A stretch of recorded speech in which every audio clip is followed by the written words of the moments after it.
Assalamualaikum. Kita ni bagaikan permata di celah kaca. Kedipnya sukar untuk kita bezakan. Oh, lagu tu. Oh, ya kau. Astaghfirullahalazim. Maafkan Ana.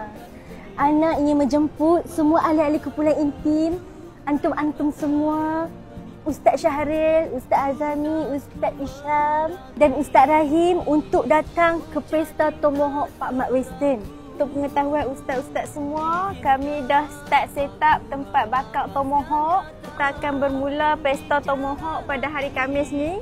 Tetapi kami ingin menjemput ustaz-ustaz semua pada hari Sabtu lah, lebih afdal. Dan ustaz, kami dah cadang untuk letak banner Pesta Tomahawk dalam bahasa Jawi. Kita mentabatkan bahasa Jawi, insya-Allah. Dan ustaz-ustaz semua boleh datang ke Pak Mat Western menikmati Tomahawk dan pelanggan boleh menonton mini konsert daripada antum-antum semua. Ustaz, kalau sudi, katakan sudi. Kalau tidak, kami ternanti-nanti. Assalamualaikum.